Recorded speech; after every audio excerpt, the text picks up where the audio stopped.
C'est un déjeuner de presse qui réunit l'ensemble des médias nationaux. La séance a duré près de 4 heures. Tiennent le porte-parole du gouvernement et le ministre secrétaire général de la présidence. Ils ont présenté à tour de rôle le bilan des 3 ans de gouvernance du CNRD. Les 2 représentants du gouvernement de la transition ont expliqué point par point le projet de réforme engagé et son état d'avancement.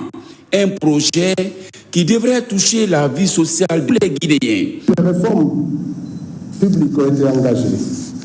Moderniser notre administration était une nécessité.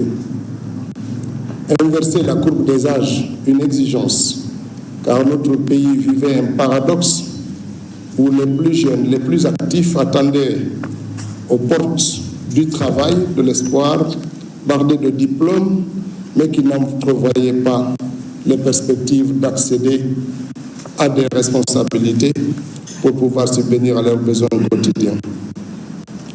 Les personnes qui ont travaillé et dont le droit à la retraite est dépassé ont été rappelés à prendre leur retraite, à se reposer.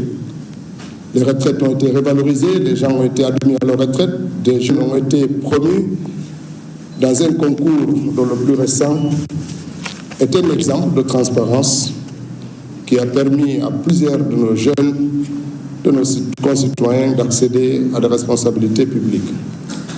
La revalorisation du SMIC et des pensions ne sont pas que des simples chiffres, ce sont des actions qui ont permis d'améliorer le quotidien de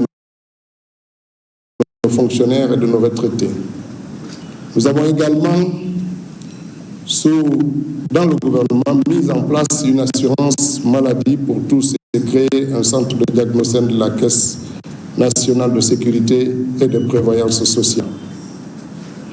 Un système de santé avec une couverture universelle, un droit dans beaucoup de pays que notre chère nation est en train d'entrouvrir. La santé est un droit fondamental et nous avons agi en conséquence en rénovant l'hôpital de Donka ou en parachevant les travaux de rénovation qui étaient en cours, en construisant des hôpitaux régionaux dont les chantiers sont lancés et en modernisant des unités régionales d'hémodialyse qui jouent un peu dans certaines régions en dehors de Conakry. Ceci répond à des besoins clairs de nos populations et nous avons pris la mesure de lutter contre la vente illicite de médicaments et intégrer la Guinée dans ces initiatives. Avec tous les aspects débattus sur le plan social, politique ou institutionnel, la question de candidature du président de la transition n'a pas échappé aux hommes des médias. Côté, l'arrivée de la nouvelle constitution, un travail qui devrait assurer la stabilité durable et la prospérité accessible à tous. Les institutions se construisent avec le projet de constitution qui est en cours de discussion actuellement. Cela va parachever la construction de nos institutions que nous espérons solides et qui vont garantir l'exercice de toutes les libertés pour une Guinée où tout sera de l'imagination, du travail et de l'acharnement et de la résilience de nos concitoyens. Comme vous le voyez, qu'il s'agisse des axes de justice, de l'amélioration des conditions, de la construction des institutions, de l'attention qui est portée au secteur de santé, au secteur de la sécurité.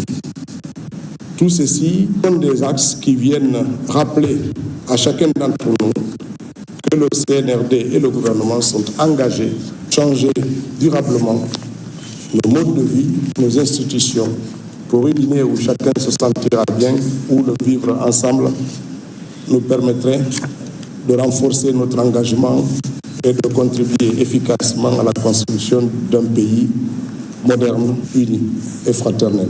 La présentation du bilan des 3 ans de la gouvernance du CNRD a permis aux hommes des médias d'avoir une lumière sur les avancées concrètes dans tous les domaines. Des domaines comme social, économique, diplomatique, éducatif et sécuritaire. Ce qui pouvait poser les bases d'une Guinée plus stable et juste. Et parmi les projets engagés par le CNRD figurent en bonne place